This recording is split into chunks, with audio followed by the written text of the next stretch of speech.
Elvis naysayer. You know what? I'd like to see the.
Sometimes I enjoy the music.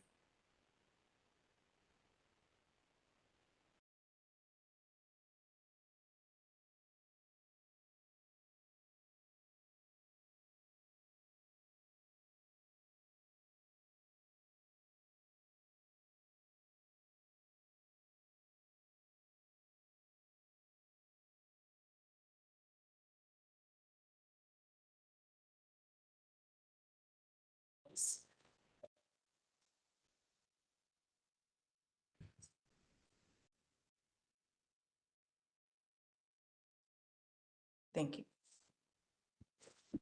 Allegiance to the flag of the United States of America and to the republic for which it stands, one nation, under God, indivisible, with liberty and justice for all.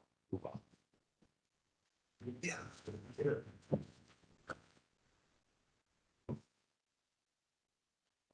Roll call, please, Madam Secretary. First District, David Ham. Here. Second District, Ronald Brewer. Here. Third District, Charles Brown. Here. Fourth District, Pete Lindenlotter. Present. Fifth District, Kristen Lucia.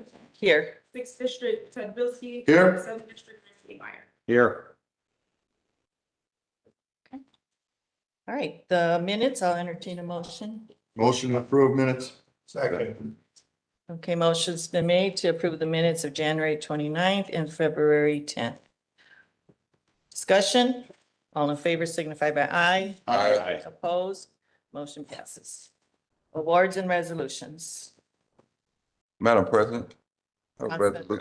have a resolution, 26-18.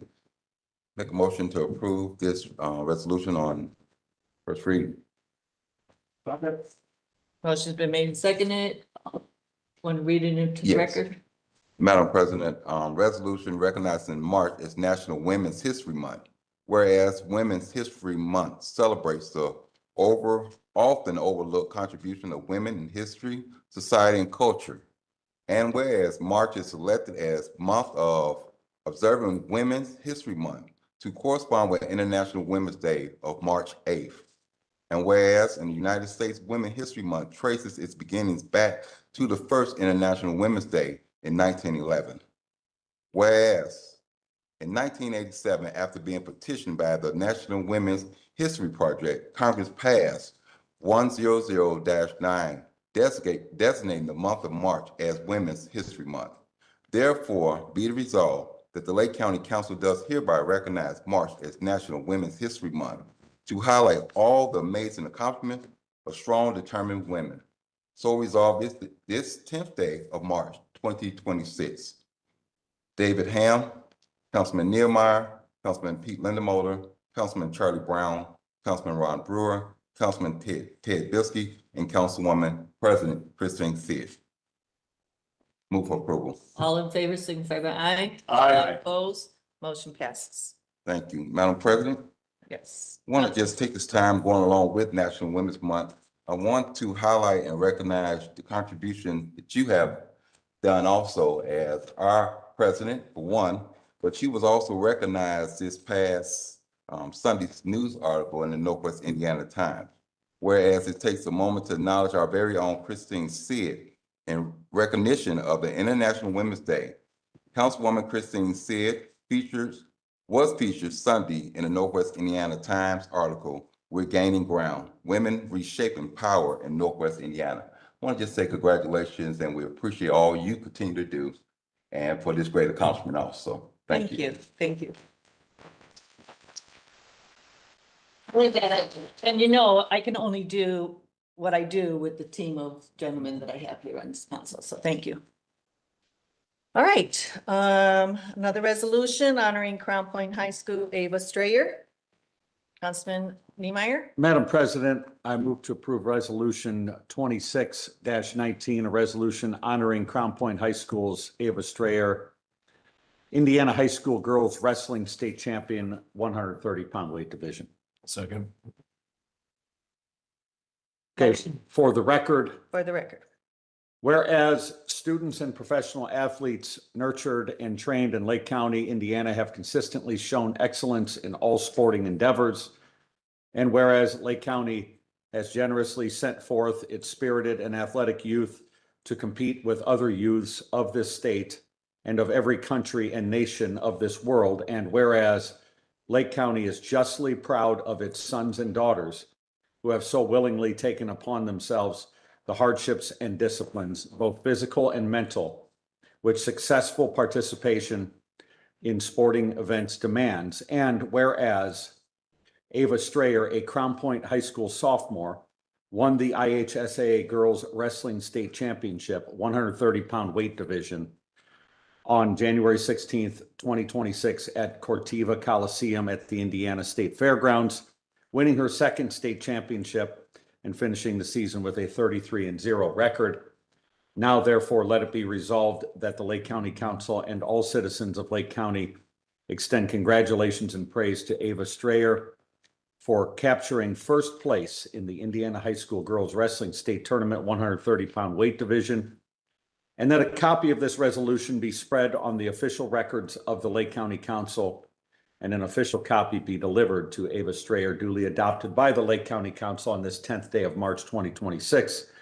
Signed, Christine Sid, President, David Ham, Councilman, Randall Niemeyer, Councilman, Pete Lindemoller, Councilman, Charlie Brown, Councilman, Ronald Brewer, Councilman, Ted Bilski, Councilman. All in favor, signify by aye. Aye. Opposed, motion passes. Congratulations.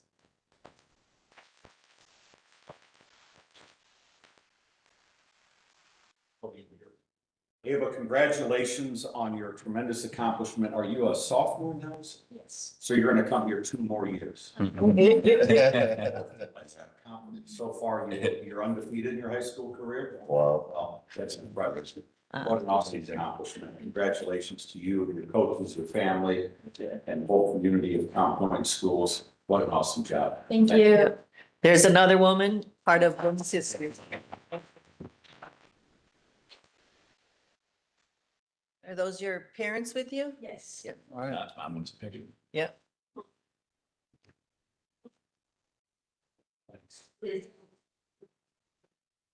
Do you want to say anything? Okay, thank you for joining us. Okay, acknowledgements.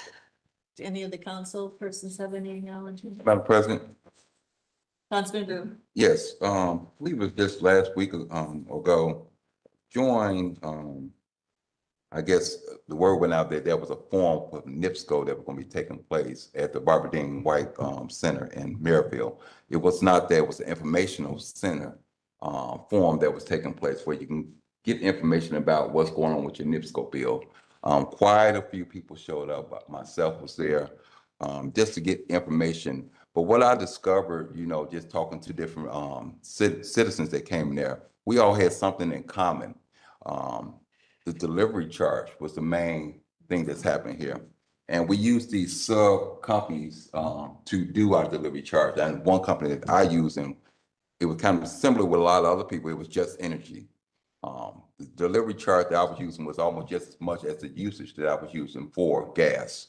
So I asked people to look at your consumption and whatever company that you may be subbing using to get your delivery charge. A lot of times we get into with these companies in the summertime and they say they're going to give you these savings because you don't see the charges affecting you to the winter. So you may think, oh, I'm going to see a savings, or I'm seeing a savings now, but you're not using any gas in the summertime. And because I'm dealing with the same $800, $900 NIPSCO bills also, people. And we shared a lot of war stories there. But there was a lot of great information where they have several programs for ones that's under income and ones that's over income, because a lot of times you hear a lot of things, there's nothing for the ones that make over a certain amount. So they had a lot of those information out for the citizens also. Second thing that I had a discussion about was the smart meters. And what I discovered was there was an option to get the smart meters, which was never disclosed. And I have a problem with that because it was brought to us that we had to get this done with the smart meters for us, gas and electric, and didn't know we had an option. That option was never in any information I received coming to my home, the phone calls I got when they did miss coming to my house. We have to get inside your house. We have to change the meter. It was never, you have an option to change the meter. So that is a problem that I have currently. I do want to do a follow-up on it. It's no different than I said on top of the water company when we talked about the changing of the lead pipes, and certain pipes were being changed all the way to the meter, and certain people's pipes was not being changed all the way.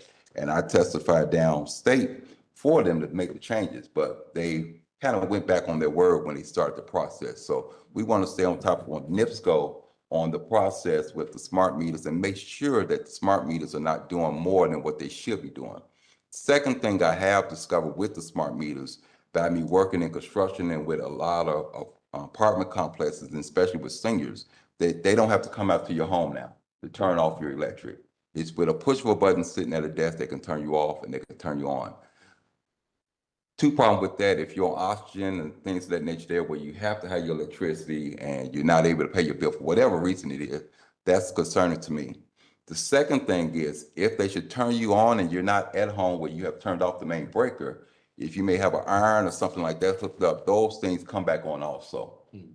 So I have a little concern about those different things there, because they can turn people on or off whether you're home or not. Without So, notice. yes, without notice, yes. But definitely turn you on. You don't have to be at home. You can be away and get your bill paid or caught up, whatever, and they can just turn you on. They do advise for you to turn off your main meter, but a lot of people don't do that. So I just want to bring it to the public attention about those, but I will be doing a follow-up on those different things. Thank you. Thank you. That's some good information. I know our resolution that we did here was for them to explain exactly what we're paying for, and especially in those delivery charges. So, and I did contact NIPSCO when I found out about those forums they were going to have, and asked that they consider having one on the north end of the county, and they said maybe next time. So, yeah. Thank you for that. Thank you. Okay, anyone else? I want to acknowledge our very own health department, who received an award from the state of Indiana Public Health Transformation Award. Would you guys, congratulations to you. Do you want to come up and brag a little bit and show off your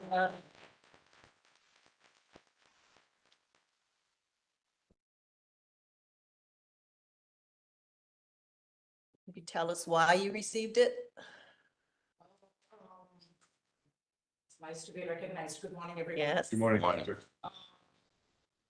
This is a Public Health Transformation Award for transformative improvement in core public health service delivery.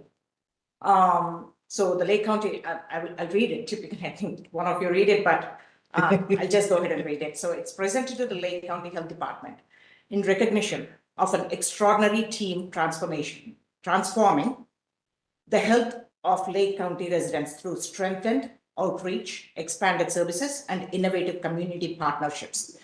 Your commitment to reorganizing operations for greater efficiency, increasing engagement in historically underserved areas, launching a long-needed STI clinic, and elevating awareness of essential public health services reflects a profound dedication to continuous improvement. Through collaborative programming and a renewed focus on meeting community needs, you are transforming lives and future across Lake County, Indiana State Department of Health. So, thank you. We would like to, anyway, I'm very proud and humbled to receive the award on behalf of the Lake County Health Department. And we would like to dedicate the award to the residents of Lake County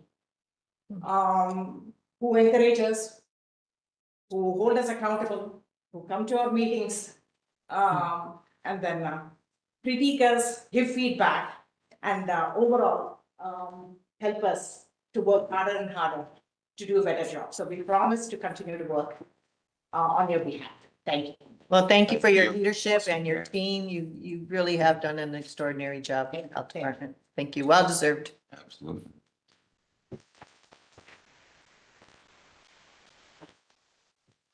Okay, I have one announcement, and that is to remind everybody of our blood drive on June 8th and 9th and 10th. Okay, from 8 a.m. and 2, so consider donating. Okay, Thank moving on with the agenda. Superior Court 4, transfer, Councilman Ham. Madam Chair, I move for approval of a transfer in the general fund from, this is for in Department 4001.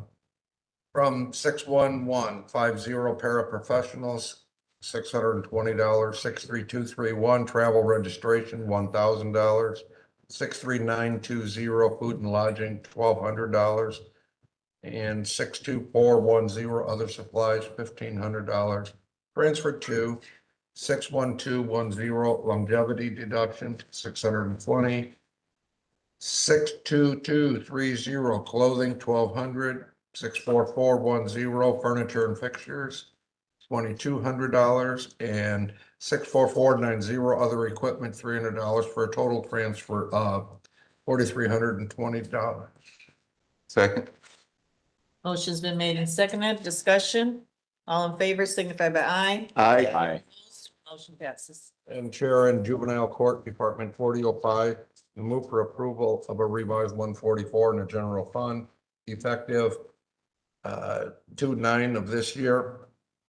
12428-007 probation officer, currently at $50,669, proposed at $42,311, for a total reduction of $8,358. Second. Motion's been made and seconded. Discussion. Roll call, please. Ham, Yes. Brewer. Yes. Brown, Yes. Legismotor. Yes. Bilski. Yes. Yes. Yes, motion passes 7-0. Move for approval of a grant application and approval. Indiana Supreme Court, Lake County Family Recovery Court for the fiscal year 2027, a grant renewal. Second. Motion's been made and seconded. Discussion. All in favor signify by aye. Aye. Opposed. Motion passes. Juvenile Detention Center, Madam President, Councilman Brown. I move for the adoption of a grant application and approval of grant for the Oversight Committee from the Indiana Office of Court Services Improvement Grant, Lake County Hope Court. for the fiscal year 27 grant renewal. Second. Motion's been made and seconded. Discussion? All in favor, signify by aye. Aye. Opposed? Motion passes. Madam Chair, in CASA, which is Department 4006, I move to create a new line item in Lake County CASA Capacity Building Grant Fund 9377 62240 Household and then Institutional Supplies. Second. Motion's been made and seconded. Discussion?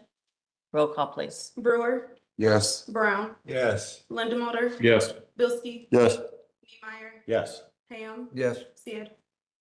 Yes, motion passes 7-0. On the appropriation, I move for approval.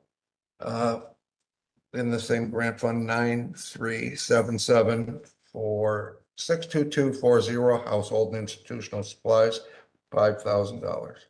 Second. Motion's been made and seconded. Discussion?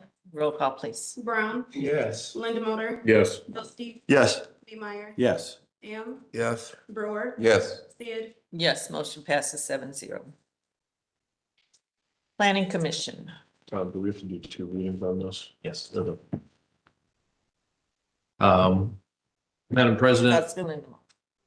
move to approve ordinance 2597, an ordinance to amend the unincorporated Lake County Unified Development Ordinance number 2560, battery energy storage systems, abandonment, decommissioning, and disposal of items, which had received a favorable recommendation of 6-0 on 2/18/26. Second. Motion's been made and seconded. Discussion? Madam Chair, if I may, and Yes, then I'd like to turn over to Ned for explanation. So we have adopted a set of regulations here that are addendum to the Unified Development Ordinance. This is one of them.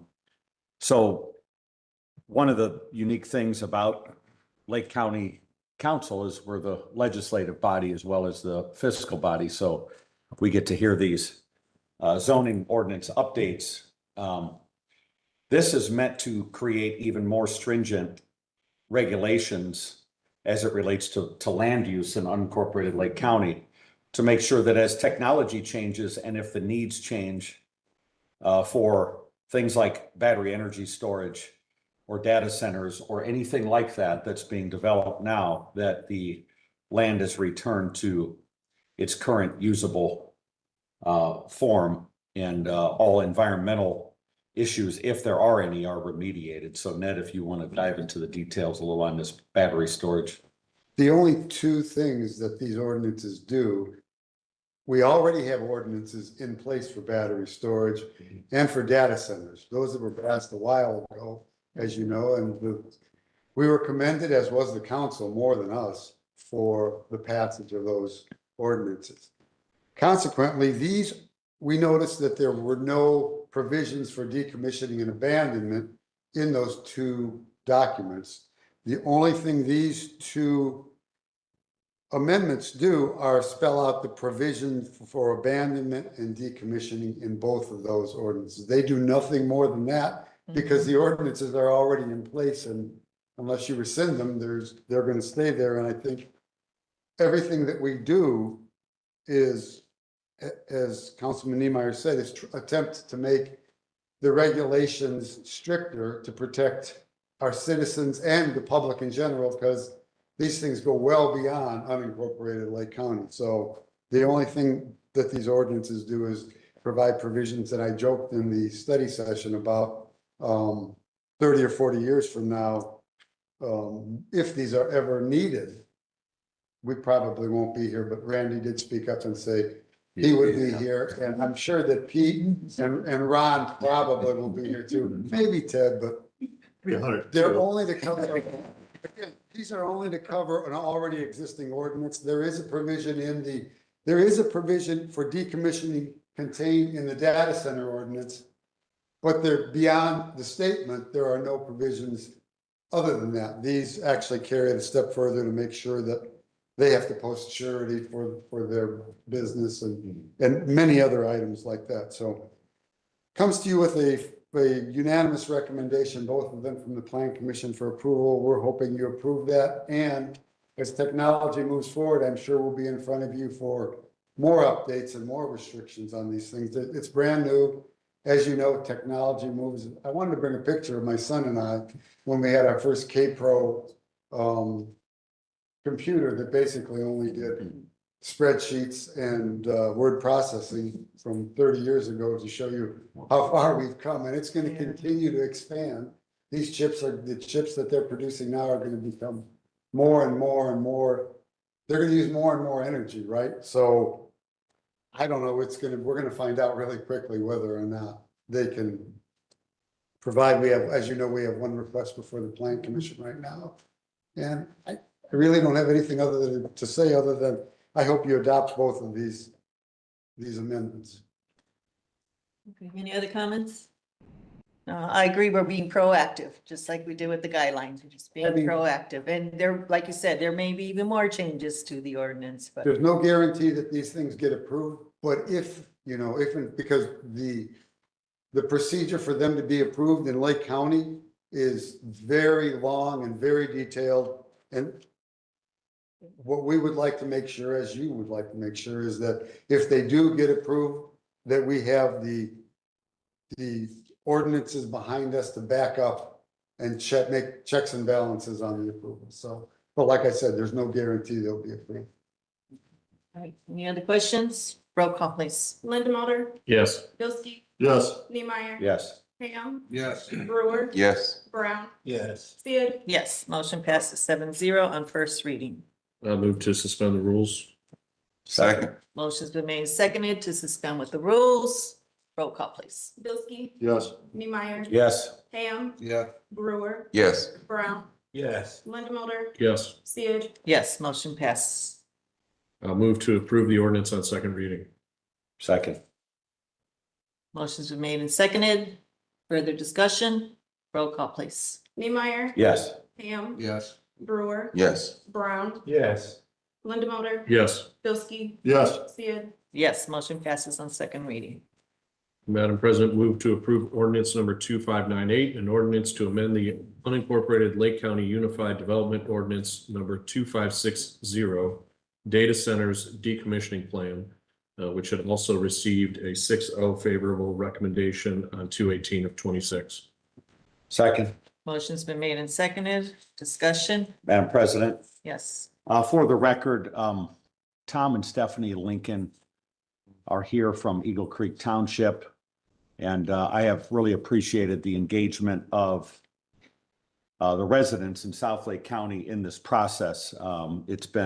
I've had lots of phone calls and good conversations with people, and Tom and Stephanie are no different. They submitted some commentary that although this is not a public hearing, I would like to enter this as my comments for the record. Verbatim, this is titled Formal Notice of Opposition and Demand for Moratorium, if this could be submitted for the record as part of the commentary of the ordinance. That way this goes on the public record. Is that a motion? And Just asking no. Okay, very good. We'll place it on record. an additional comment is these ordinances that we are considering here do not give a green light or carte blanche to any development, right? There's still the zoning process, which the first data center proposal is still going through. And actually just this morning before I came here, I received confirmation from Tri-Creek School Superintendent Andy Anderson that the auditorium at Lowell High School will be available for an April 16th open house. We're going to work on time and some of the details yet, and we'll circulate that to this group, but to the Plan Commission as well. And we'll advertise it very broadly so we can have a lot of people attend. We're working on getting the Indiana Secretary of Energy, representatives of IDEM, IDNR, NIPSCO, real estate people. We're trying to cover all the bases because there was a lot of questions asked in the public comment in the Plan Commission meeting. And we delayed zoning for a couple of reasons, but one of them was while many of those questions are covered in the special exception process that we adopted here, it's important that before we go to zoning, there are some other considerations given to answer those questions. And the unique job that we have here again is as policymakers is it's not necessarily for us to vote on things based on our feelings. It's to, if we don't like policy, we develop good policy, right? If the policy is deficient, we do what we're doing here today and we add to it. So I'm looking forward to this process in April, engaging with our neighbors and having some participation from state agencies as well, that hopefully we can get a lot of questions answered, and the decisions made by the Plan Commission and the council will be ones made yes or no based on information, a robust process, and that people will have the opportunity to consider all factors. Anyone else? And for Tom and Stephanie, who are here, I assume, it's important that they follow up with the form that you mentioned. And at our Plan Commission meeting, who makes a recommendation to this body on strictly, this is strictly a zone change Yes. from agricultural to industrial. And the industrial zoning includes a lot of other uses besides data centers. So it's important that if this goes forward, the application for the data center will not be a formal application before this body. It'll be a formal application before the Plan Commission and Board of Zoning Appeals. So it's important that you follow up with the Plan Commission meeting and the form that Randy mentioned. And Tom and Stephanie, I can tell you, Ned and I talk about this several times a week. Too often. We are, and we're very much engaged in this process and listening to folks, and I understand your passion. You live there. I would feel the same way. So I greatly appreciate the participation. I wanted to make sure we made the record clear of your commentary, as well as that this does not give a green light to anybody. Okay, thank you. Yeah, and I also want to recognize the emails that we've been receiving from Terry Yeah, Siegel Terry. with Yep. his concerns about green space and perhaps solars. So I just want to thank you for keeping us informed with your concerns. Thank you That's for great. attaching the newspaper article too, because I don't get the paper, so I don't get to read it. It is very helpful.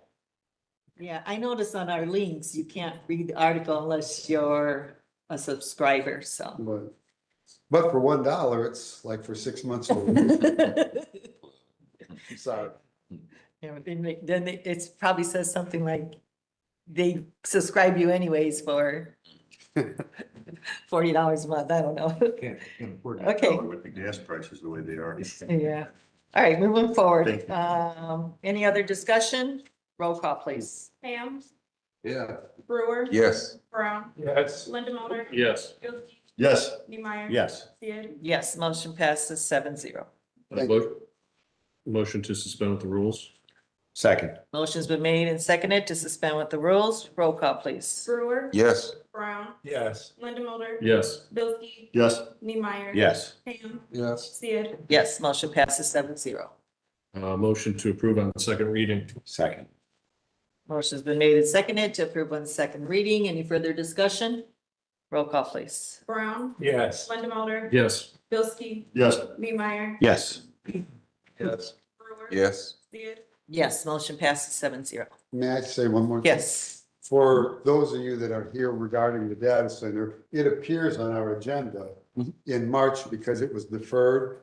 But Councilman Niemeyer just mentioned a meeting in April, so I will tell you now, you don't have to come all the way to our meeting in March. I doubt that the Plan Commission is going to be hearing that petition yet. Well, I would tell them be suspicious of government at all times. Oh.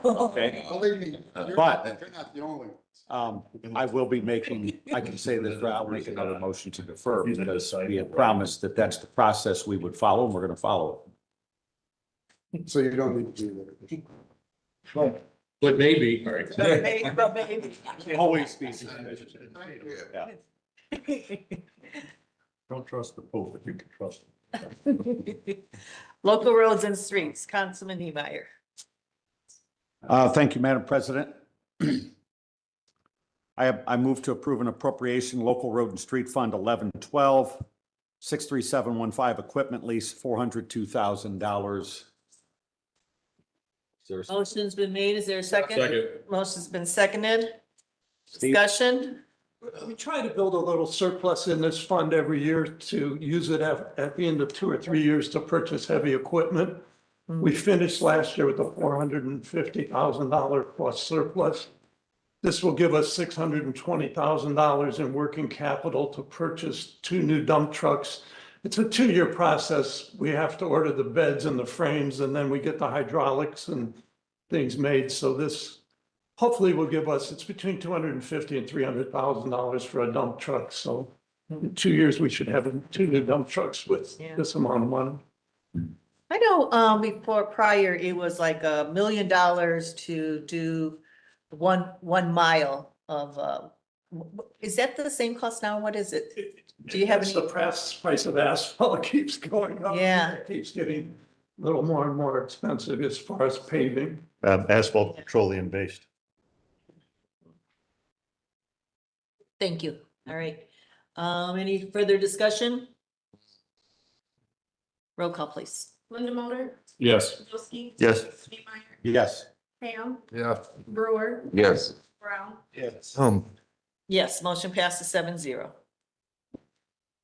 Madam Chair, I move to approve a resolution for the transfer of $214,615.07 from Lake County Local Roads and Bridges Matching Grant Fund, Fund 9379, Department 7007 to seeded fund, Fund 4012, Department 6002. Second.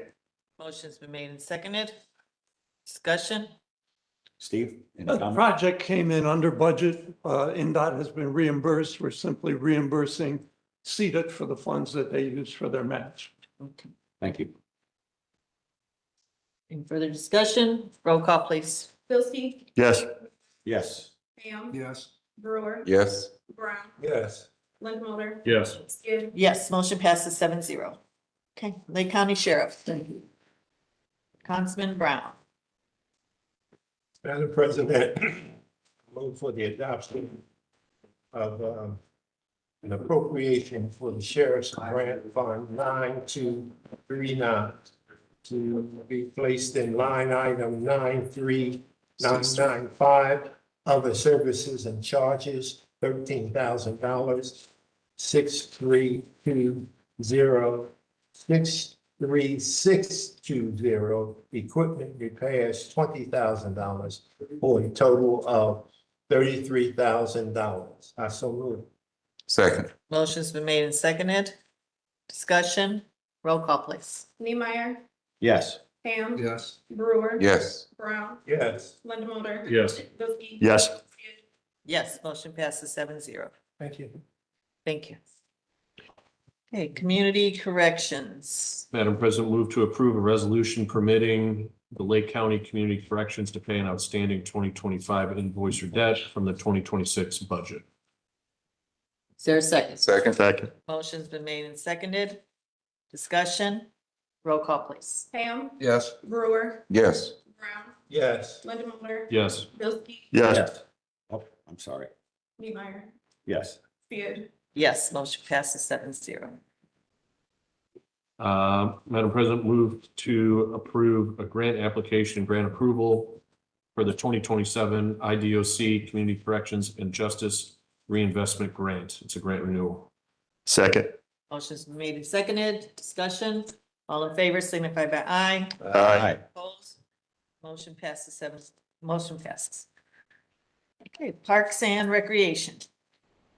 Madam President, I move to approve an appropriation of Park and Recreation Fund 1107-63190, other professional service, 100,000, 63310, printing, 15,000, 63420, insurance, 100,000, 63510, utilities, 200,000, 64490, other equipment, 100,000, for a total of $515,000 even. Second. Motion's been made and seconded. Discussion? Discussion, Madam President. Councilman Newman. So I appreciate the detail that you went into in describing this in the study session. One of the things now, SEA 1 has been pushed back to 2029 for its implementation. We're going to have to look at funds like this a little differently, right? As we're generating revenue within the department, we have to figure out different lanes to use it in because our levy is going to be reduced, plain and simple, right? And in order to minimize the impact of income taxes, We have to use every revenue stream for a real specific purpose. So in the future, I'd like to see less front loading of some of these appropriations and kind of more strategic planning of them.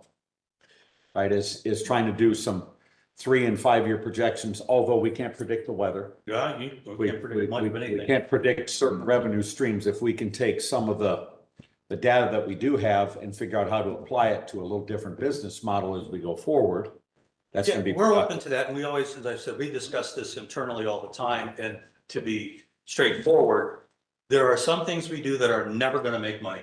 Of course, That's what we're here for. And our outlook has always been, we have certain facilities like the water park, golf courses, whatever, that generate excess funds, call it what you want, profit, whatever, to support things like Gibson Woods and other things. So it's there, but it's not in the format that you're discussing in a formal written down. We're sort of always like, okay, how are we gonna do this? What are we gonna do? And how are we gonna maneuver and manage the cash flow and the budget? and Jim, that's why I bring this up, Yeah. because while 2029 seems like it's a long ways away, we're gonna start this planning process in 27 and be testing things in 28, right? This is not gonna be an overnight solution. That's good. It's so I want to work with you and meet with you and see if we can figure out ways to create some sustainability as we see a $50 million reduction in our levy. Right, so that's important. We are there, and my staff will tell you, I am constantly on them about expenses, revenue generation.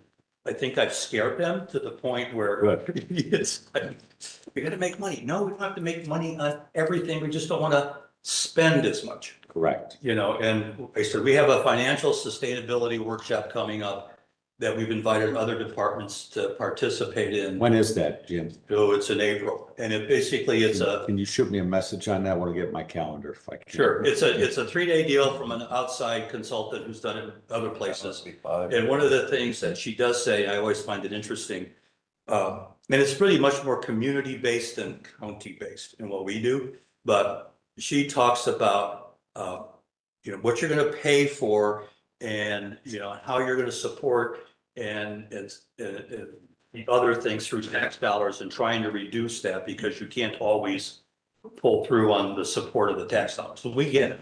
Okay. We understand, I appreciate this. And if I could have one more thing, I know Ted's looking at me. If you haven't bought your maple syrup yet, you haven't gone to the program.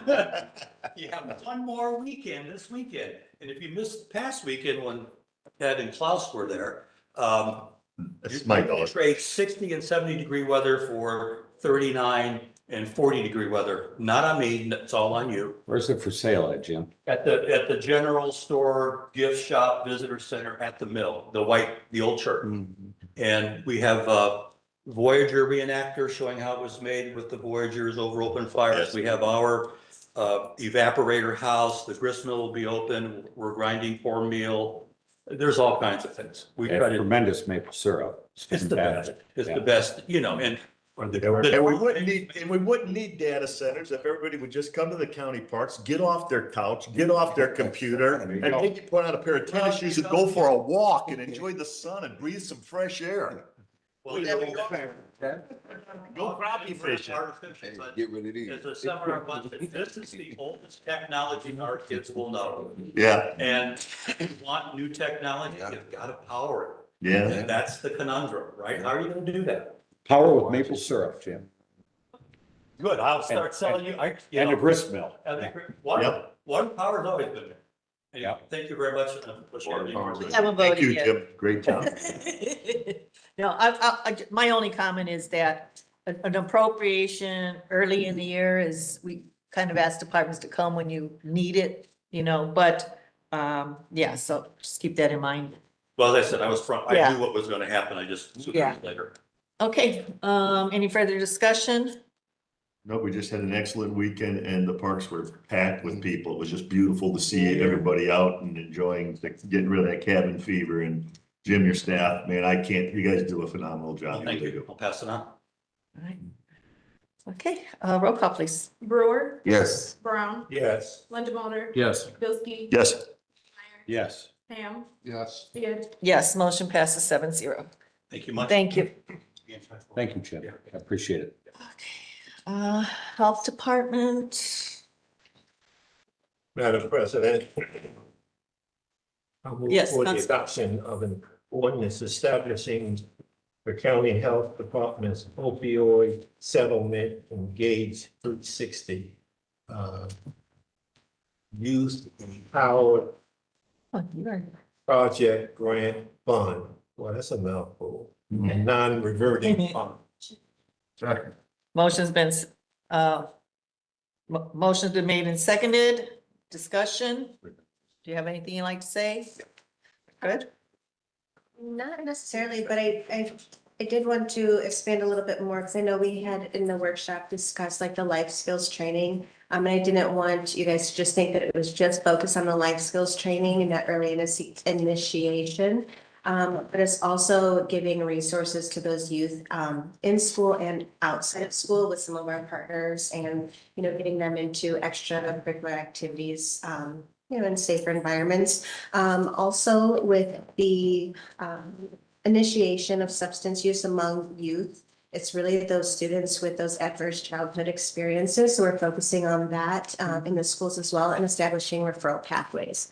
So I know Councilman Niemeyer, you had asked, you know, how are we going to make pretty much the, you know, the best use of this money to kind of expand it. Really just establishing those referral pathways and getting a system in place at the beginning when it's happening, I think is really going to help us. Also with the program coordinator that we plan to bring on, it would be enhancing our school liaisons that are already on site too, so that we're going to build that into our education program. So it will be a long-term and really good use of the funds. Any other comments? Okay, roll call, please. Brown, Yes. Linda Mulder, Yes. Bilski, Yes. Neemeyer, Yes. Pam, Yes. Brewer, Yes. Sid, Yes, motion passes 7-0. Suspend the rule. Second. Motion's been made to suspend with rules and seconded. Roll call, please. Linda Mulder, Yes. Bilski, Yes. Neemeyer, Yes. Pam, Yes. Brewer, Yes. Brown, Yes. Sid, Yes, motion passes 7-0. Motion on second reading. Oh, motion. Move to second reading. Second. Motion's been made and seconded to approve on second reading. Discussion. Roll call, please. Bilski, Yes. Neemeyer. Yes. Pam, Yes. Brewer, Yes. Brown, Yes. Linda Mulder, Yes. Sid, Yes, motion passes 7-0. Thank you. Thank you. Okay. Tim, you're up. Economic Development, Councilman Brown. Madam President, I move to accept the grant, to adopt the grant application and grant approval for the Grant Oversight Committee. There are two of them. One, U.S. Department of Housing and Urban Development, Community Development Block Grant, CDBG program, fiscal year 2026 grant renewal application. So Motion's been made and seconded. Discussion. Madam Chair, Councilman. Tim, just real quick, have you heard anything on the funding and the upcoming funding coming out of this? Well, actually, for 26, we're fine. Our fiscal year 26 doesn't start until September 1st. Right. So we're actually very well off. They approved the exact same funding they did for last year. So Good. the only change that might be is if somebody decides to drop out, we'll get a little more money. Somebody gets approved to get back into the system, we'll get a little less. But that's never that much. It might be like 2%. It's pretty small stuff. That's good news. Thank you. All in favor signify by aye. Aye. Opposed, motion passes. Resolution. Well, there's a second, U.S. Department of Homeland. Oh, no, I thought you read it all at once. I'm sorry. Okay. It's just a mouthful. U.S. Department of Housing and Urban Development, a housing investment partnership program, fiscal year 2026, on the grant renewal application. I so move. Second. Motion's been made and seconded. Discussion. All in favor, signify by aye. Aye. Opposed? Motion passes 7-0. Madam President, I move for the adoption of a resolution authorizing the Lake County Board of Commissioners, excuse me, to file an annual action plan and to execute a grant agreement with the U.S. Department of Housing and Urban Development for its estimated $2,200,000 dollar grant. It's representing fiscal year 2026 funding to the Lake County Council. Second. Motion's been made and seconded. Discussion. Roll call, please. Neemeyer, Yes. Ham, Yes. Brewer, Yes. Brown, Yes. Linda Yes. Bldg. Yes. Sid. Yes, motion passes 7-0. Thank you. Thank you.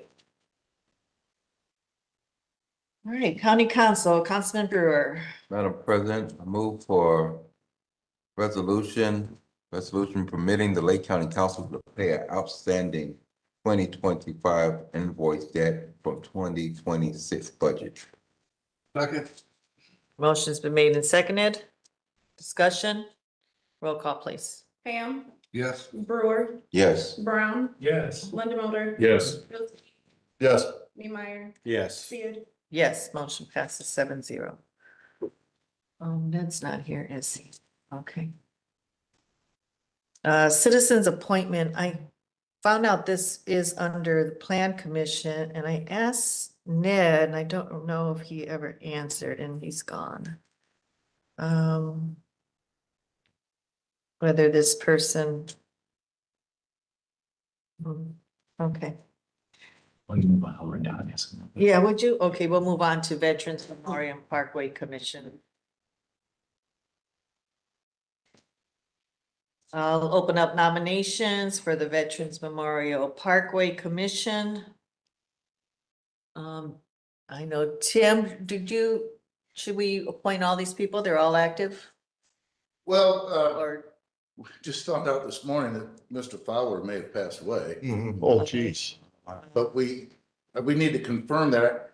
I think the thing to do would be just go ahead and approve the whole list. And when we get it confirmed, I'll get a letter from Mitch, who's the president of the commission, and that way we can just appoint somebody else to the remainder of the term. Yep. That way it still keeps the same date for everybody as when they get appointed, and then we Right. just fill out the rest of the term. once Or should we confirm. just omit Mr. Fowler for now? The only downside of that is because we had that happen before. Yeah, I'm It listening. takes us a while to get caught back up to everybody being appointed at the same time period. Yeah. We've always wanted it on the same date for everybody for the next 2 years. That's a good, And then great you- example. Yeah, Okay. then you run into this offset and it's just a mess. yeah, I agree with that. So, is there anybody? Madam Chair, I'll make a motion to approve the list as presented for a 2-year term for the Veterans Memorial Parkway Commission. Shaw, Fowler, Kalesia, Zedeman, Zandastra, Dominguez, Quintola, Beluga, Karas, Crotch, Brown, Ensign, Mitros, Livingston, Niemeyer. That would be Jessica Niemeyer, and that's it. All right, hearing no other nominations. Hearing none, I hereby declare these appointed to the Veterans Memorial Parkway Commission. Thank you. All right, Butcher the name. Ready? I'll know, this really just needs a motion because we don't approve these appointments, we just, Madam President, make a motion to approve the data board nominee, County Commissioner Michael C. Repay. Second. motion's been made and seconded, all in favor, signify by aye. Aye. Okay, next, we went to go see if we should appoint that person. We do meet regularly, this unsafe building authority. Anybody got anything you want to add? Madam I'll President, get you a public comment. Madam Chairman, just know that it got, if, just something to add on to just a discussion that it's taken off, but the Northern Indiana Area, Federation of Labor, Yeah, that was regarding about a grievance procedure for unionized workers, with binding arbitration, and it's moving forward to the commissioners. It's always good to talk about it, bring it up here. I know that it wasn't it was in our study session that it was discussed. And it's nothing we take action on, but I think it's imperative that we extend those benefits to all our workers, and hopefully the commissioners will pick it up and carry it from there. yeah, we took it off the agenda because we did advise them that it was a commissioner issue. I guess for discussion purposes only. That is good. Okay, so we can move for the appointment. I hereby open up nominations for unsafe building authority. Currently, it's Scott Cooper who wishes to remain on. Motion to appoint Scott Cooper. second. Motion's been made and seconded. We don't even I hear no other nominations. I hereby declare Scott Cooper appointed to the Unsafe Building Authority Madam President, for a 2-year term. Yes. before you go to public portion, just want to, I wish 911 was here. As me and Councilman Brown was coming in this morning, we noticed traffic came to almost a halt real quickly, and I thought Councilman Brown thought maybe a truck had sprayed something on our windows, and I thought maybe something blew underneath the engine. But what we discovered was the temperature dropped almost 20 degrees at a certain point by 61st, I would say. And we noticed everybody's car windows fogged up on the highway. Okay. And we turned heat on, cracked windows, and everybody's cars, truck, and this happened. Never seen nothing like this before. It happened. Very weird.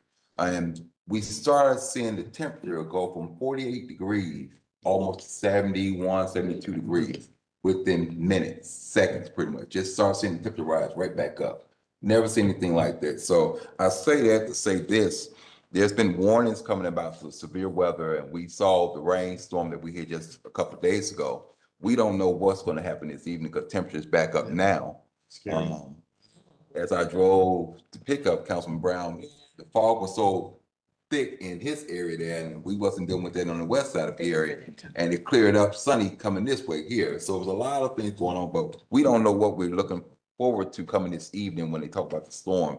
And I just want 911 to be more getting that information out to people, because as I have always said, even sitting on the city council in Gary, we don't have the proper warning systems in place in a lot of our communities to warn us about something major should happen. And we see the weather patterns continue to change, and the weather is getting more intense. And I think that's something that we should put dollars towards, making sure that we have a universal weather alert system throughout our county. For the safety of everyone, not just one group, but for everyone in Suffolk County, because the weather patterns are changing. We all see it. Flooding is happening more. There are more insurance claims being made doing these type of things. So I just want to bring that to attention also.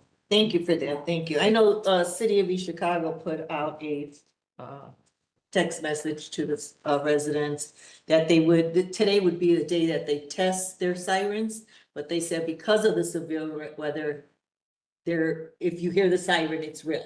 You know, it's you should take precautions. So thank you. That's important. Carrie, go ahead. If I may kind of springboarding off of Councilman Brewer, there are 2 informational sessions coming up in the next week that are open. They're free to the public, and they just require registration.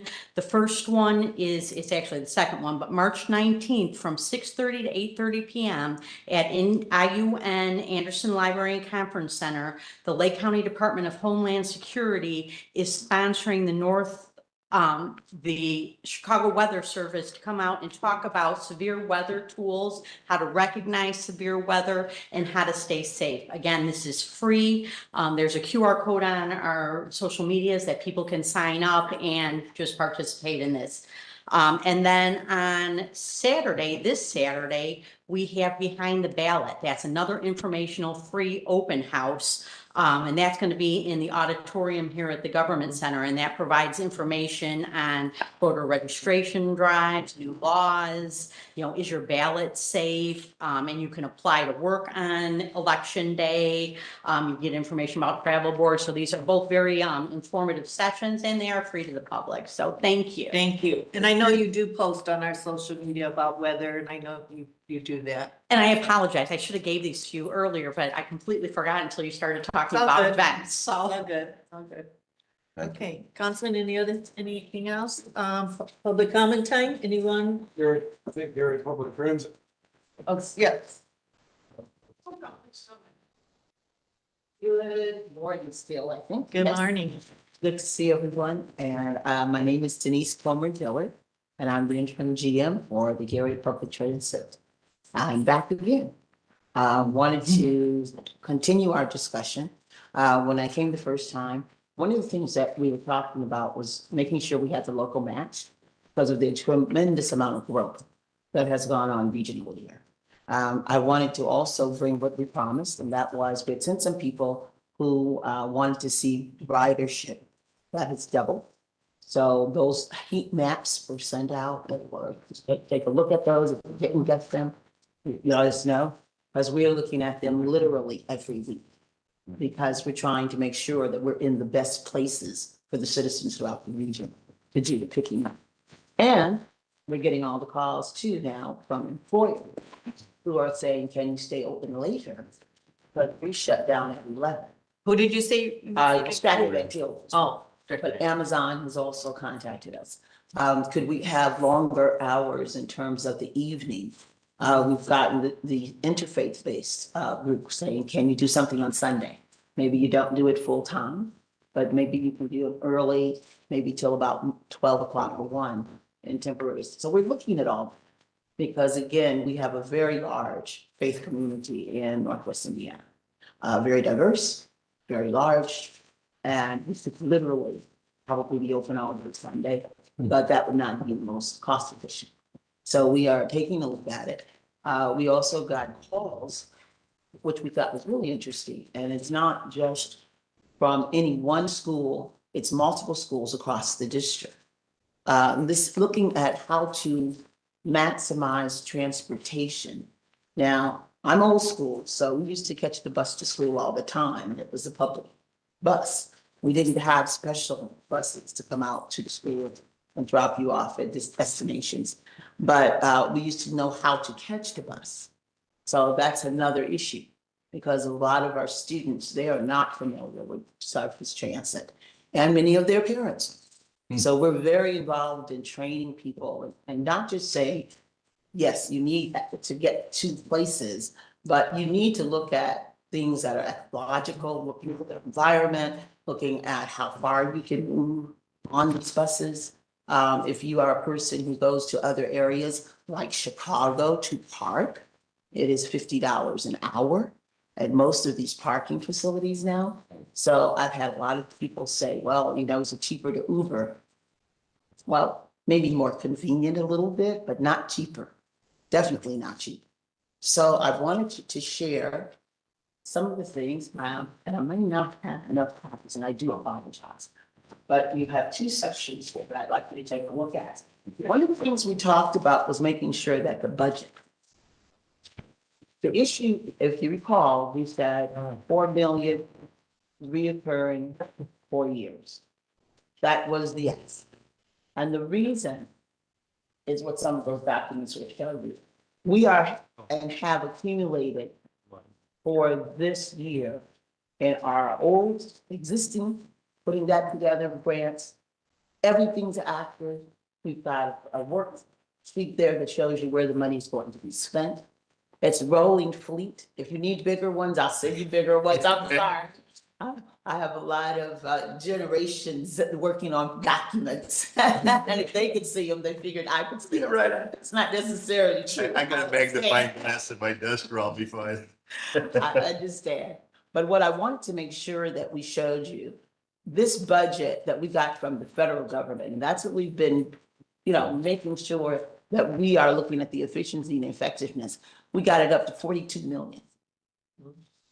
And what we're doing is looking at the local match so that we can pull it down. Because that's the issue. If we could get the money, what they're saying, do you have a government that will back this? Is it, that we can see it's needed, Right. but do you have a government that will give you the funds to do it? And I will tell you, I've had some mayors call who will say, and have made meetings and said, let's do this, Dylan. What do we need to do? And if you hear this, this is true. I said, you cannot give a donation. You have to do an investment. We have passed the donation stage. So $30,000-$40,000 doesn't pay for a driver, let alone a $1.2 million bus. So what we need now is, and that's what I've been doing the past 2 years, is a lot of education on what is surface transit. You know, you can spend $1 billion on the train, and that's great. That is great. They are a partner of ours, but it gets you to demographics. It doesn't get you to destination. And so what you still have is a need for people to say, how do I get, fill in the blank, home, to my mom's, to the hospital, to my veterans. They did not say their top issue was, how do I get medical care? They said their top issue was socialization. They don't want to be alone. So how do I get to my friends? So that was a great conversation that we had with the town of Maryville, because on 73rd, we were watching the heat map, and it has all picked up around 73rd, going east and west in Maryville. And we were trying to figure out what had happened. The retirement, it's an adult housing area, and it's like for 55 or over, no children. And that area has just picked up, and they're trying to get to Broadway because many of them are still working. So what they're trying to do is move from their housing to Broadway to wherever they're working. And now with us going to 102nd, Crown Point has said we need to talk. I also told them that I spoke at one of their chamber pieces to some people, and we were talking about our working with the council, and the council being very excited to work with us. And we know that that doesn't necessarily hit everyone the same way, and we appreciate that. We understand that. What we want to do is continue to not be behind the growth ball. As people are talking about convention centers and double tracks, and trying to make sure that people have sufficient, not adequate, sufficient information and infrastructure. That's what we're fighting for right now. So one of the things that the RDA kind of educated me on too is vernacular. So when I was talking to like Mike Reynolds, and I was saying, you know, this is capital, not operations. And I kept wondering, why are you against operations? And I had to learn that. And that's one of the things that I am very thankful for my years with the legislators in the state assembly. They taught me how to listen. Listen to the issue. Listen to where there's a shaded area where you may be able to agree on some things, understanding you're not going to agree on everything. And what I heard was, we want to make sure that as we are serving the people in our area, they understand the convenience, the use, and the opportunity of this. But sometimes people are only talking about, how do I get to the hospital, the grocery store? Well, that may not be your need to just get to those places. Your need may be much broader than that. And I will guarantee you on the new buses, that's what we asked for. When we talked to FTA, they were ecstatic that we were talking about building the fleet. And RDA's lesson to me was, when we talked about the buses, I realized that they looked at the cost of the bus, but not the operation of the bus. So even if you said, well, we don't want to spend any money on operation, but you got to have someone who drives them. But even if you take that out a little bit, you got to have a mechanic who's got to fix that bus. You've got to also have the fluids. And that's something that prior to, and I don't think it was just my getting there, I think it was just working with the budget you have. people weren't really looking at the supply chain, but I came out of corporate America and supply chains were one of the things I had to deal with. So I get it, but that's an education if that's not what you've been doing most of your life, is looking at, am I hitting those periods? So if it takes a year, for instance, to get a bus, why are you only asking for buses once a year?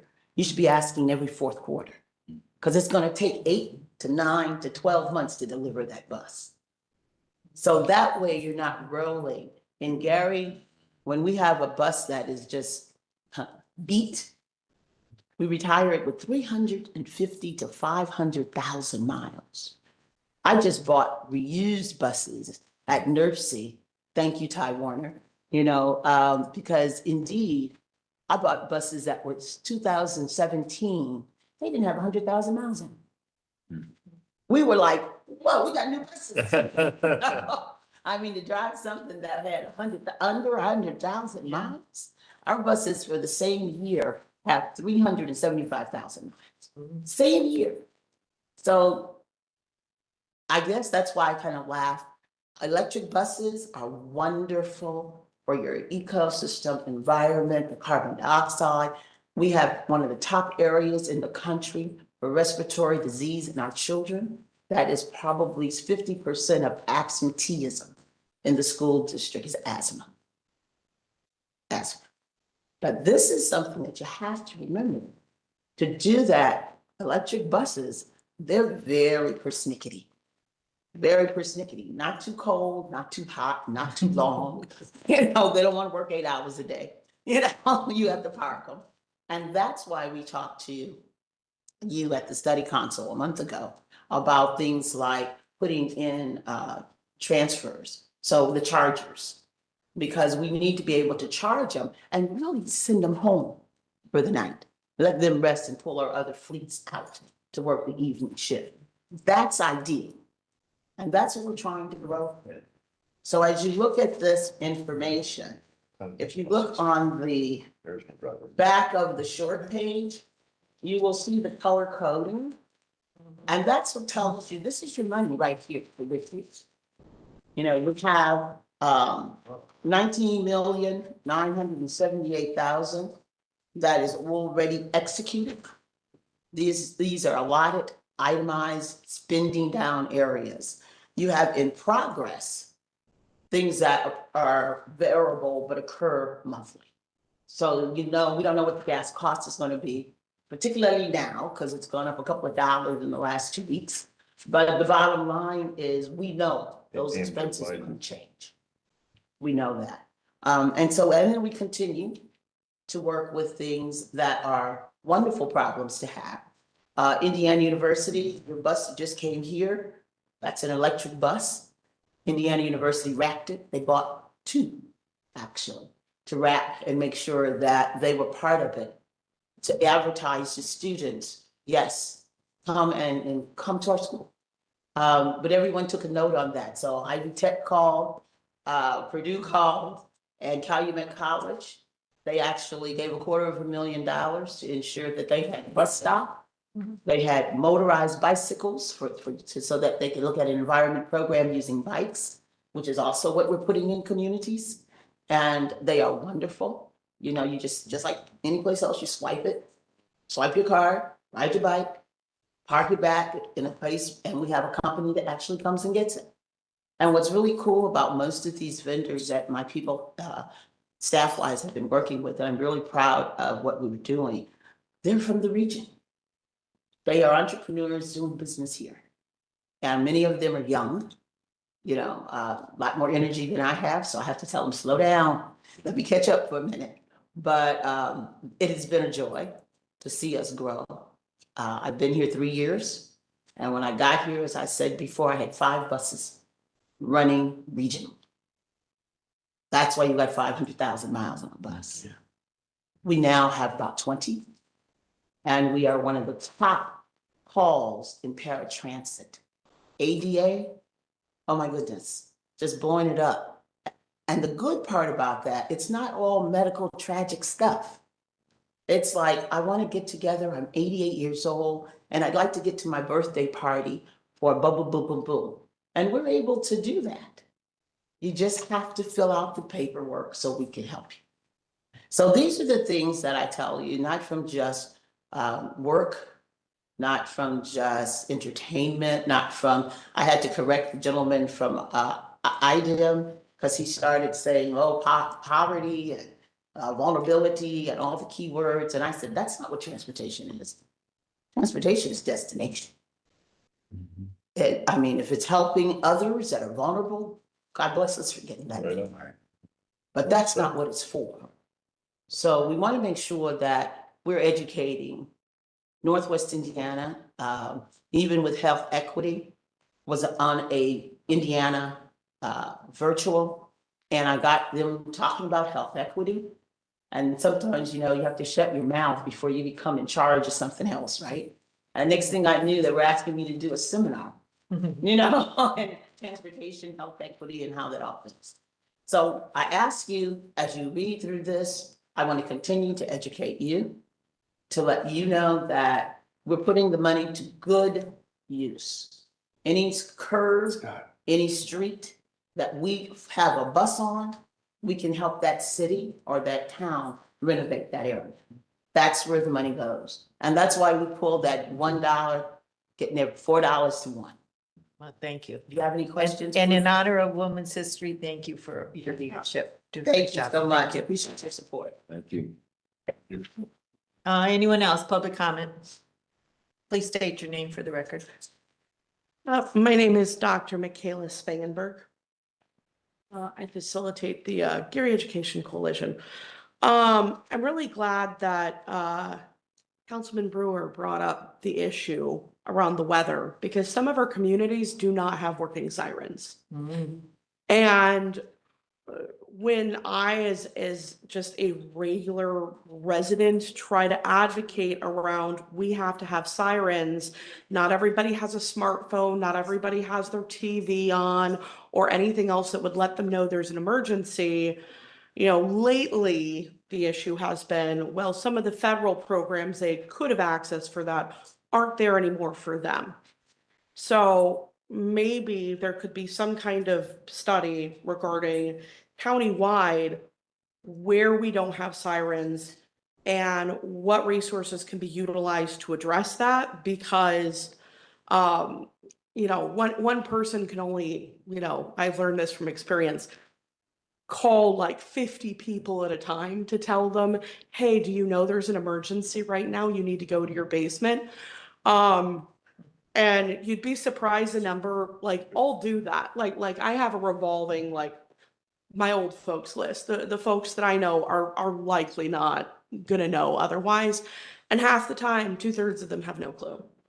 And we've had situations, I mean, like there was a tornado in my neighborhood that tore roofs off of school, you know, of the school down the street, tore roofs off of houses that could have very easily taken people's lives had they not been aware of what was going on. So I really hope that something proactive can be done about that. And I also want to, again, thank this body and particularly Councilman Niemeyer and Councilman Brewer as well for the attention and leadership to the issues around utilities and data centers. And there's a couple of issues I wanted to raise that I hope can kind of help those efforts and help inform the public as well. One being that Indiana is one of the few, well, not maybe one of the few states, but one of some states that has chosen to penalize residential customers. Large scale commercial, you know, customers get to have one rate and the rest of us get to have another. And that's for gas, that's for electricity. And there are some states that do exactly the opposite because they recognize that for a residential customer, you know, the impact of that cost is higher. So hopefully maybe that is an issue that we can try to advocate on for next session. I know there's a lot of residents who are interested in that. The issue with meters, there is an investigation going on that people should be aware of. With the commission is investigating specifically the AMI kind of smart readers, the gas meters that people have just been getting usage rates that are completely, or usage statistics from that are just not correct. And so there's going to be a hearing, I believe it's July 2nd is when the hearing's been set for, when, NIPSCO submitted information, a lot of consumers have submitted information.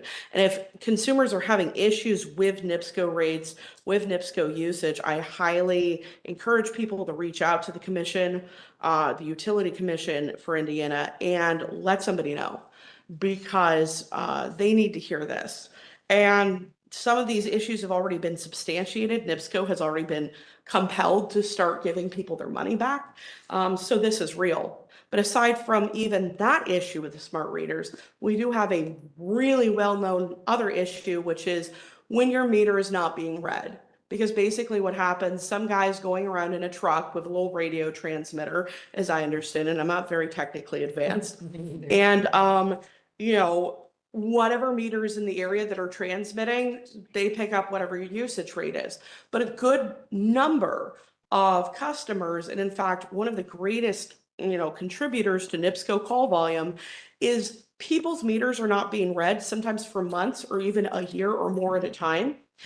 They're not aware of this because it's not very clear on your bill. And so then all of a sudden they get this humongous, like $1,000 plus bill out of nowhere, any old time of year when suddenly the meter decides to transmit that data.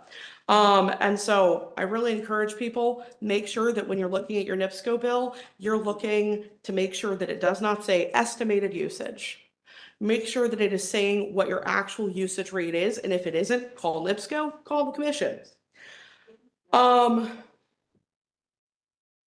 And while there has been a lot of focus on gas prices, the other piece of this that's missing, that's also going up, is our electric rates.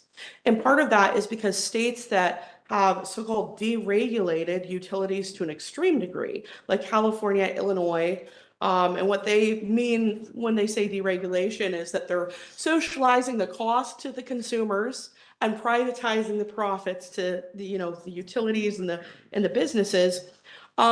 They all get together. There's about 13, 18 states, and they basically have an auction that sets the price of electricity. The problem is that utilities then peg our rates to those rates for no apparent reason, because we're not participating in that. And maybe that's another avenue that, we can utilize to try to keep ourselves from having to pay other people's expenses. Last kind of example I have of exactly that problem. I remember back when we were fighting, American Water on increased rate usages, and without much success, unfortunately. And it came out that part of the reason that our rates were going up is because some affluent elite community down in West Lafayette decided that they needed a subdivision super far away from everything else, and that everyone else in Indiana had to pick up the bill for that. That we had to pick up the bill for building their infrastructure. And that's why our rates were going up. So as a whole, we really have to return back to a model of local control, of home rule, and of localized cost and oversight, and not just letting the state and the government as a whole take everything over. Thank you so much. Thank you. Hi, Hi. Councilman, Madam President, Randy, thank you for putting all those comments. Your name for the record, please. Oh, I'm sorry. My name is Tom Lincoln. I'm at 16321 Colorado Street Thank you, Tom. in Eagle Creek Township, Hebron, Indiana. 5 years ago, we moved to a 22-acre property so that we could take our horses and give them a place to retire. And I'm kind of semi-retired as a farmer now, and I finally just learned how to do hay. And now there's a data center energy cluster that's being put together in a segregated fashion. And I can say that because I'm telling you how I feel. I'm not a policy person. I have a sponsorship background, doing deals with those and doing corporate America and sales and marketing. And I have a biology degree from Central Michigan University and a chemistry minor. So I understand all of the things that I'm researching online because I do like AI. It helps me think faster and more completely. And I question it and I argue with it and I make it tell me the real truth when I see that it's not the real truth, because it makes mistakes all the time. Why I'm here is to tell you about the rural community that I live in. It's 4,000 people. It's a quiet little town. There are beautiful fields of wheat and grass and hay and corn, and they go all the way down the corridor into central Michigan. And now what I'm seeing is that there's an industrial corridor going down I-65 all the way from the Hobart facility, which is right next to the Lineage facility, by the way. And this is a pattern that's all across the country with these data centers. And the pattern is this. They have a solar panel facility that is going to give the power to the data center during the day. They have a substation that's kitty corner to it that's close enough so they can then have NIPSCO power it during the night. They have battery storage center so they can then offload some of that power into those as well. They have a cold storage facility because data centers produce tremendous amounts of heat. And the cold storage facility, which by the way, is very vacant on our street. Every time I go by there, you see nothing. Why? Because it's a giant cold storage facility so that they can offload their heat to that facility. And also they can take their data and store it in a cold facility. It's part of the whole cluster, the whole energy cluster.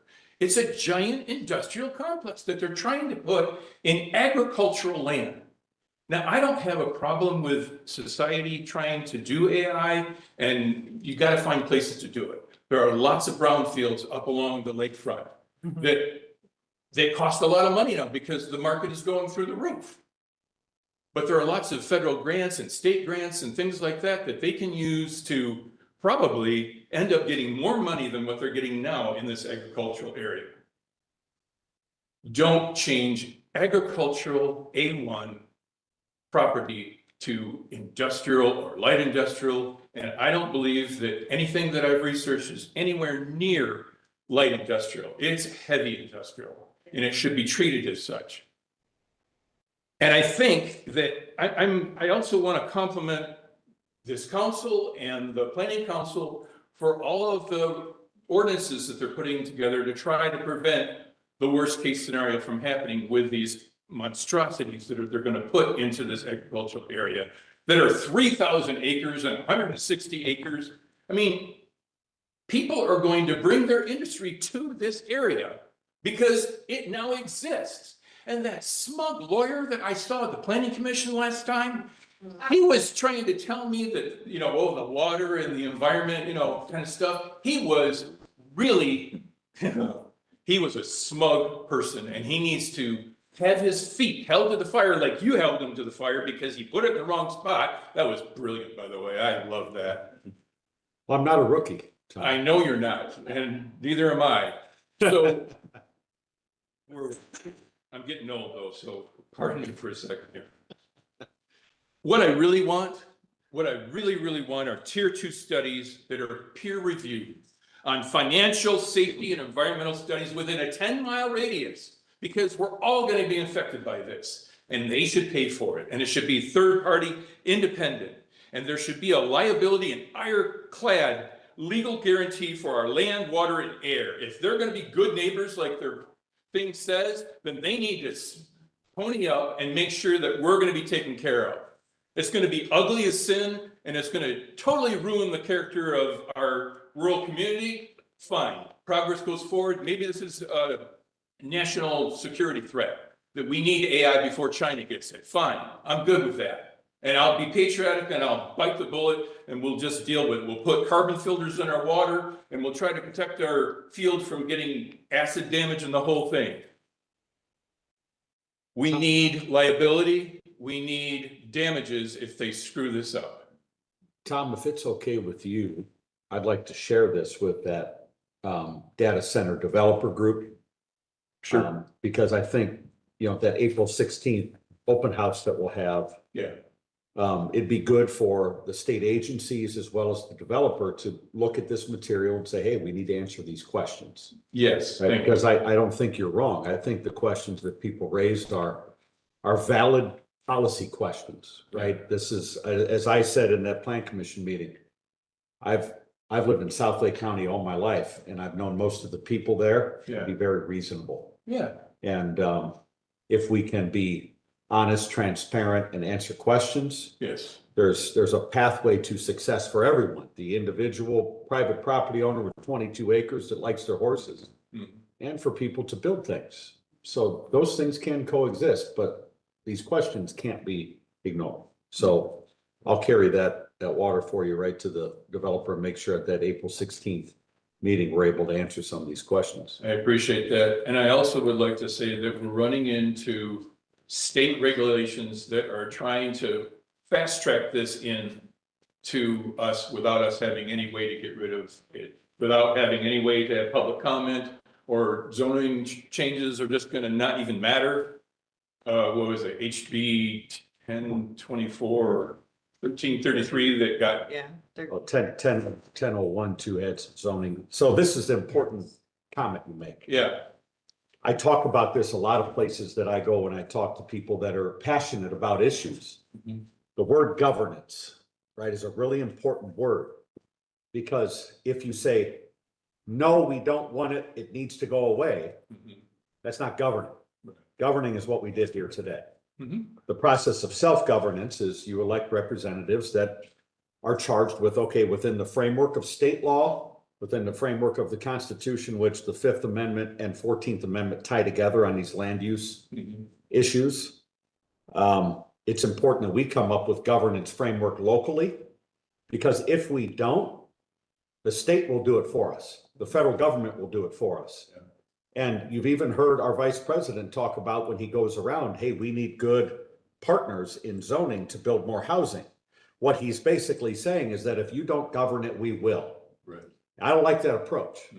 I am a local government person. I've served in it now. This is my 18th year in local government. And so it's important that we approach this as people sitting on this dais in a way that governs the process. When people ask, are you for or against? I'm for governance. I'm for good policy. I'm for the development of good policy based on facts, measuring against state and federal law, and based on the questions and concerns that the citizens have. That's good representation, right? So that's the goal of all of this for me anyways, as a plan commissioner and a councilman, is to make sure that at the end of this, we're in a position where we are governing the process well, we're representing your interest, right? And then we're fitting within the framework of law, so some other overarching agency doesn't come in and say, no, you overdid it. This is what the law is going to be, because every legislative session in this state, there's an attempt to remove zoning from local control. And it gets closer and closer and closer. And I warn town and city councils that I serve, guys, come up with a way to solve a problem. Don't just bury your head in the sand and hope it goes away, because somebody's going to come in and solve it and you're not going to like it. Right.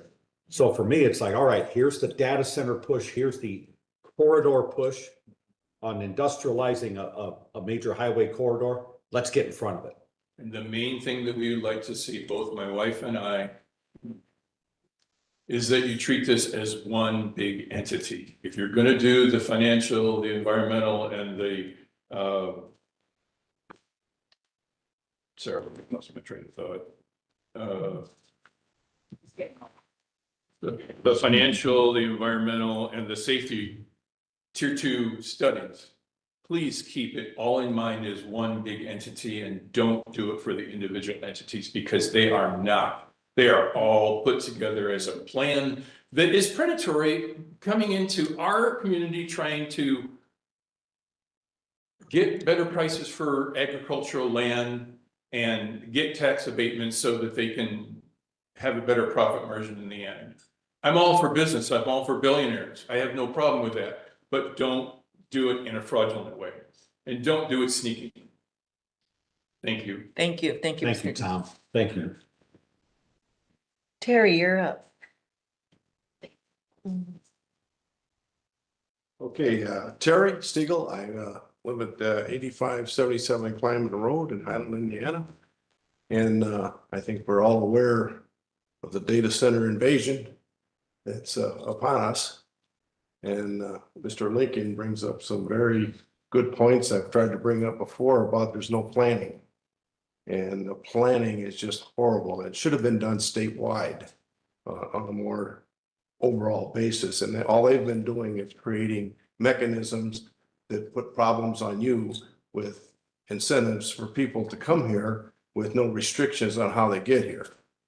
So we need to start getting a little more serious about this. And I know Stark County did a moratorium. Maybe that's something we need to take a harder look at. And do some real planning. And I don't know whether the agencies in Lake County are all working together to try to create some kind of plan, but it would be advisable. Last week I went to the Purdue Sustainability conference they had, and there was a guy there from the UN that works on climate change. And everything he had to say, there was no A's in the class. And, you know, we're probably a D minus. And, you know, and when we get to the F, we're done. So we need to act now. And that was his whole thing about the theme. We need to start taking action now in the right direction in a positive way to offset some of this. And I think the big thing, the citizens are depending on you guys because you're the front line for us to represent us. And sometimes the billionaires want to bully their way in, but we got to make sure the bullies are doing what's right for the community. And we're gonna have to start taking a harder look at that. Otherwise, we're gonna be in a bad situation. And like I said, the guy from the UN didn't paint a pretty picture. He used the reference of kind of like economically he was talking about, and he used James Carville's saying that, you know, it's the economy, stupid, you know. And I told him, I said, you know, Mother Nature's telling you it's the environment, stupid, you know. So we need to realize that. And you guys have done a good job so far trying to create some standards for these data centers, which everybody else is ignoring. And I have to agree with the councilman here. The ones that are totally ignoring this are crazy. You know, the state should have been trying to work with the whole state on developing a model data center ordinance. I'd be honest with you, I don't want them.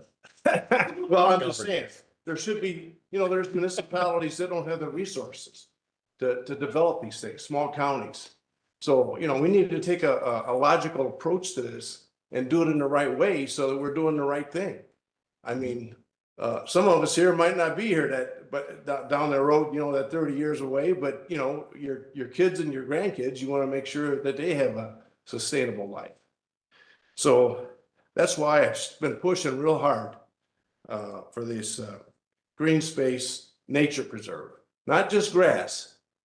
We need an actual preserve that has the tree canopies, the pollinators, the grasses that you need for wildlife.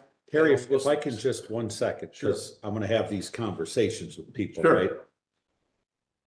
If I'm talking to a lawyer for a data center developer and saying, hey, these are things being expressed to us by people like you. Sure. How do we create the carve outs within a site plan that makes sure that we have some balance between the building, the groundwork, all that infrastructure, and some nature, some preservation areas, some green space to kind of help lessen that impact. And that migratory corridor, you know, for the birds, the bees, the butterflies, the animals, that it's not there.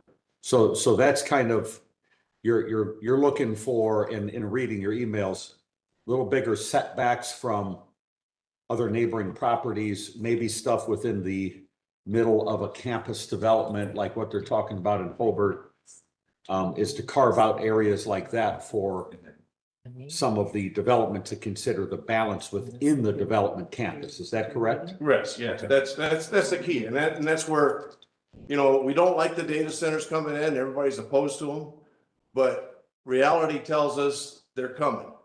So what we need to do is try to put the best protections in that we can to minimize the impact on the community and nature and kind of one of those things where we got to learn how to live and work together. So that's the idea behind this, and there's where we really need some county planning to look at this as far as the migratory corridors that we need and how much space that needs to be. I'll say this, the UDO, the data center stuff we did here, the battery storage are good, but it sounds to me like we need to work on, we have another step to take from a policy standpoint when it comes to the overall site impact. Right. So I think there's an opportunity here actually to work on some policy, and I'm sure Ned is listening right now, and we'll probably have an hour-long phone call at some time this week to talk about this stuff. But this is helpful input, because the idea that we're just going to get it to go away, that's probably not realistic.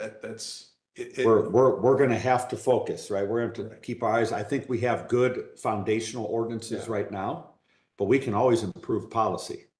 And we need to do it locally so the state doesn't come in and say, no, you will do this. I would rather work at this right here with people that I know will work together to solve the problem, rather than kick it to somebody else. So I'll get to work on some of that policy stuff. Because you guys are actually leading the way on data center policy. Yes, yeah. Okay, everybody else is ignoring it, and that's the travesty we're in right now.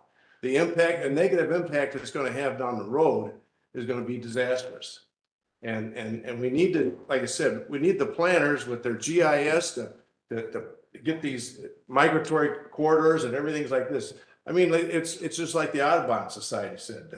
I forgot the bird population is down. You know, you talk to the people about butterflies, that's down.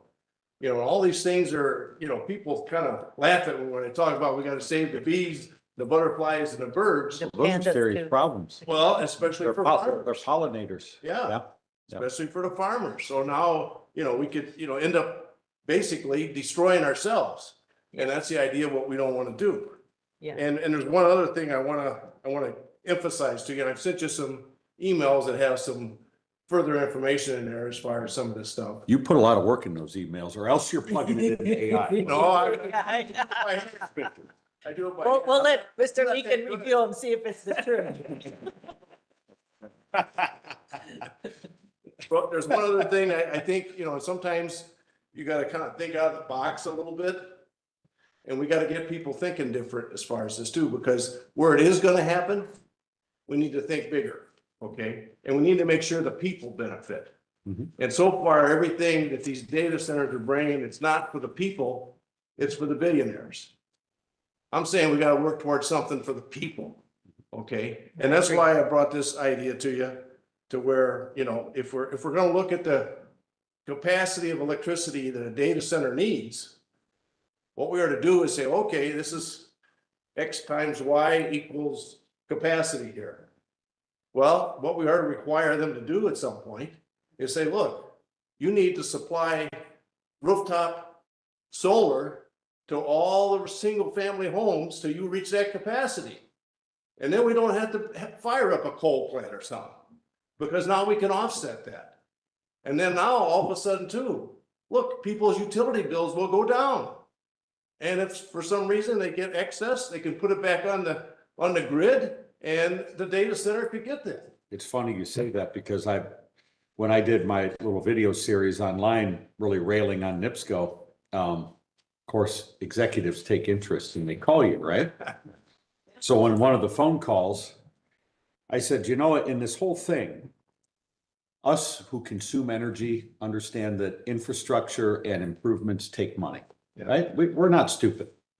And if you have a 16% rate increase every 4 or 5 years, we don't like it, but okay. It's not unreasonable, but when it turns into 200%, it tells us all you're lying to us. Yeah. And if these data center things are going to happen, they benefit the utility company almost more than anybody. Right. We need to figure out how this sort of development can benefit the consumer, can benefit the individual property owner, and not just the multi-billion-dollar corporation, Correct. Fortune 100 company. That's not our concern, is whether or not their stockholders get dividends. Our concern is whether or not our citizens can afford to keep the damn lights on. So those are things that I am having conversations with people And I about. think this is a concept that's doable, Yeah, because I'm sure everybody would like to lower their electric bill. And if they got free solar on their roof that the data centers were paying for, I don't think anybody would complain. And if it come down to the point where they didn't want it, later on, they'd really regret it. Because everywhere you go that people have put solar on their roof, they're happy with it. Because it has drastically reduced their utility bill. I mean, I guess you could say half of your utility bill, it could be gas and electric, but you know, that electric part, you're gonna really knock the cost of that down. And here, the data centers can come be friendly partners with our community. They can help our citizens. They just can't be takers. You know, they gotta provide some benefit to the community. And that's where we're looking for that community benefit if they're gonna come be our neighbors and be good corporate citizens. They're not good corporate citizens. yeah, we don't need just big checks written to governments as Right. economic development payments. We need actionable benefit items that bring the community up. So I agree with you there, Terry. And then that's a one-time deal. You know, I mean, they're coming in cheap if you think about it. They're buying their way in because they know everybody's struggling right now with SEA 1, and municipalities and towns and cities are struggling right now. So if you could take that all into consideration and give that some thought and relay it to the right people that. I'm on it, brother. IPSCO needs to be a partner instead of an obstructionist on this too. There you go. Yep, couldn't agree more. Allow us to tap into the network because we can use the electric panels in the roof. They won't let us come in. My brother lives in Boise and he ties into the system. So, I mean, that's an easy intervention right there. That would take actually a legislative action because of what the legislature did a couple of years ago with creating a system where the energy can't go back into the current grid. Like they've separated, segregated. So almost makes you off grid, or you either have to be off grid or you're still tied into the same system. So that is something that we'd have to work with legislators on. And It's a viable solution. No, it is. that's the net metering is what you're Yeah, referring to, that they did away with. Yeah. You're right. And then the other thing is, you know, we gotta realize, you know, these corporations gotta get away from the greed and do what's right. Okay, and NIPSCO is just as bad. You know, they block everything they can that actually benefits citizens, like net zero is a good example, or net metering is a good example. Why in the world would you do that if people are willing to invest and they're actually helping you? Yeah, they're helping you produce power, but that doesn't help the dividends to the shareholders, right, Terry? Okay, so thank you for listening to Thank me. you, Terry, for your And hopefully we suggestions. can get some serious conversations going with the right people and come to some solution that's good for the people. Thank you. Thank you. Anyone else? Motion to adjourn?